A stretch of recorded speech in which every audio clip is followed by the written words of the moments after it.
It was a time when giants walked the earth. The time was the second half of the 20th century. The giants were those swashbuckling blue-collar newspapermen Jimmy Breslin and Pete Hamill, and the corner of the earth upon which they roamed, the streets of New York City mostly. A new HBO documentary, Breslin and Hamill, Deadline Artists, captures the fascinating and often complicated personalities of these two larger-than-life New Yorkers, as well as the powerful impact their work had on the city and beyond. Here's a look. Back in the day, I mean, you would buy the paper to see what Jimmy Breslin's saying, you know, Pete Hamill. These guys were like superstars. They were everywhere. People saw it as the voice of true New Yorkers. Hamill was like a poet of New York. Once there was another city here, and now it is gone. The lost city of New York. And Breslin would give you the... She held a thick textbook against her face. He put the gun against the textbook and shot. Jimmy revolutionized the column. It's like a mad scientist. Everybody would walk on eggshells because he was writing. Pete somehow managed to be editor of both the New York Daily News and the New York Post. He had this almost movie star life. Sometimes they were colleagues at the same paper, sometimes they were rivals, but they were always good friends. We were doing the same thing against the world. And joining us now are two of the film's three director-producers, Jonathan Alter and John Block. Gentlemen, thank you so much for joining us. Thanks for having us. As I was telling you earlier, I can't say enough about this documentary. It's moving, it's funny, and it's so New York. Yeah, we really wanted to make a film about the old, gritty New York. And one of the things that's been interesting is a lot of younger viewers are kind of nostalgic for a New York they didn't know, a pre-Disney New York. And these guys were involved in covering poverty. The basis of it is really giving voice to ordinary people. And you have said they were present in every important story, just about every important story of the second half of the 20th century. What were some of those stories? So here in New York, the Bernard Goetz subway gunman case, where this guy shot 4 unarmed black teenagers on the subway. The Central Park 5 case, where a woman jogger was raped in Central Park, and 5 young African-American youth went to prison for what turned out to be a crime they didn't commit because they were cleared by DNA evidence. Donald Trump says at the time, even before they're indicted, that they should be executed, and Pete Hamill stands up to him. At the national level, it's pretty much any story that dominated the second half of the 20th century.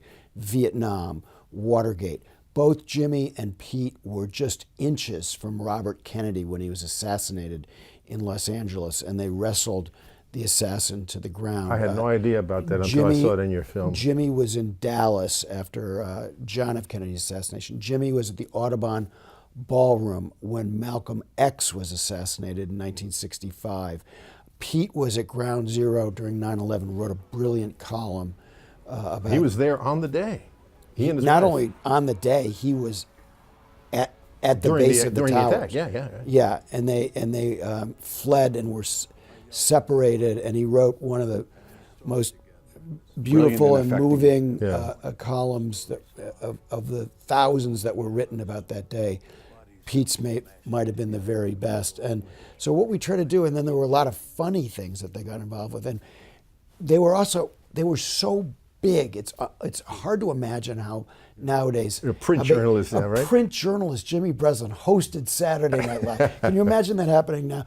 A print journalist, Pete Hamill, is going out with the most famous woman in the world, Jackie Onassis, and this movie star Shirley MacLaine at the same time. And for many of us New Yorkers of a certain age, when we think of Breslin and Hamill, we kind of think of them as interchangeable. And in fact, in one point in the film, you have Hamill talk about how people would come up to him and say, "You're Jimmy Breslin?" And he'd say, "No, I'm the other guy," right? But as it comes clear in your film, they were very, very different, not only in their personalities, but in their writing styles. Pete was a whimsical kind of guy. He had a real sense of wonderment. He was skeptical, but had that wonderment and appreciation. He was nostalgic for the old New York, but he appreciated that it was an ever-changing New York, influenced in part by the rapidly changing New York because of the influx of immigrants on a day-in and day-out basis. Jimmy was a very hard-hitting kind of journalism. He had a dark, kind of gloomy, ironic sense of the world, short, punchy, and I'd say that sort of captured his essence. Yeah, Pete was more the poet. Robert Krulwich in the film describes his writing as like being something out of a French novel. Later he says it was like Mahler. Jim, right at you, what happened yesterday in New York? And we have people like Colin Quinn, the comedian, describing the differences, but how he loved both of them. Jimmy had a particular concern with African Americans in this city, and Spike Lee and the late Les Payne, Earl Caldwell, who wrote a column for the Daily News for years, they talk very movingly about how Jimmy Breslin was standing up for black people in this city when nobody else would. And Peter also was, very, very progressive on a lot of different issues. Jimmy Breslin was a very pugnacious guy. And in fact, he wrote He had a lot of enemies. Yeah, he wrote a column titled "The Smallest Slight Can Make a Feud." But he and Hamill never feuded. They were never rivals. How did that happen? Well, Pete was a very forgiving man, and Jimmy had real reverence for Pete as a thinker and actually as a writer, because in fact they were ultimately wonderful writers. And I think that Jimmy was perhaps one of Pete's true friends throughout life, and even at the very worst, when Pete used Jimmy as fodder when Jimmy used Pete as fodder to write a column, Pete was a very forgiving friend. Well, let's talk about that, because this is one of the funniest moments in your film, where Breslin, for some reason, decides to write a column where he talks about how Pete Hamill stepped out in Shirley MacLaine with Jackie Onassis. What was the fallout of that? So these guys are sharing an office at the Daily News. Their secretary is a mafia princess, which has its own interesting complications. Jimmy writes this column about whether Pete should date Shirley or Jackie.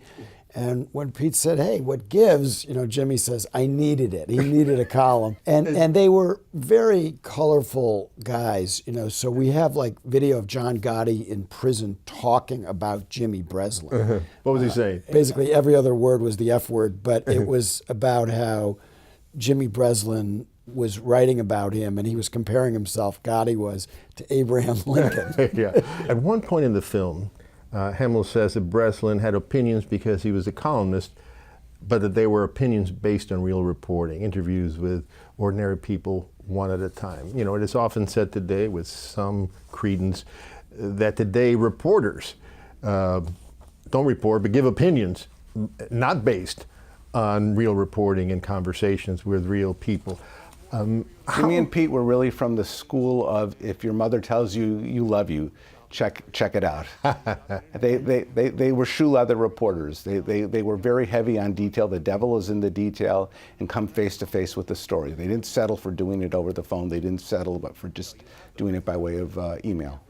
We know in the film we see, as you mentioned earlier, Pete Hamill rail against Donald Trump, and Donald Trump with these ads, bring back the death penalty. It was about the Central Park jogger, when these guys ended up actually being innocent.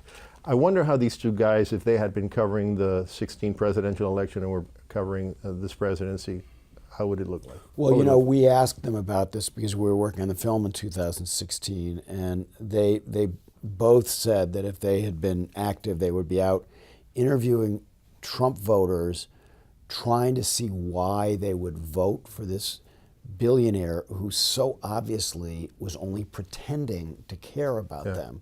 And they wanted to solve that puzzle. Like, why would people think that this guy with his record, and both of them were very hard on him for a very long Yeah. period of time, why would they think that this guy actually gave a damn about them? But on the other hand, it's hard to imagine, correct me if I'm wrong, but it's hard to imagine Jimmy Breslin and Pete Hamill being as surprised as so many reporters were that these workers in the Rust Belt turned away from the elite Because because they knew what these guys were suffering, and so many reporters don't. Not only that, but we have a column that we quote from Pete, and we have Pete reading I his have it. own his I have it. own Can words. I quote it? Sure. Can I quote it? White lower middle class. What an ugly, ice-cold phrase. Any politician who leaves that white working man out of the political equation does so at a very large risk, and that could be the end of us. Right. He understood in the 70s and 80s that you needed to listen to what these white working class voters were saying. And I think he felt that the Democratic Party, which he by and large supported Democrats, but he felt that they had lost touch some with those voters. And so I think he definitely would have been writing about that, and both of them would have in 2016. And remember, Jimmy comes from Queens. I mean, he actually knew the Trump family growing up. He knew Fred Trump.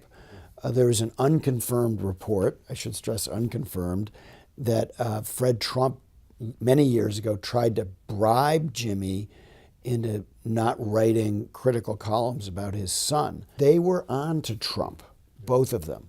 Well, we're going to have to end it there, but I have to say that this is really a beautiful film. Thank you so much for joining us to talk about this. Thank you.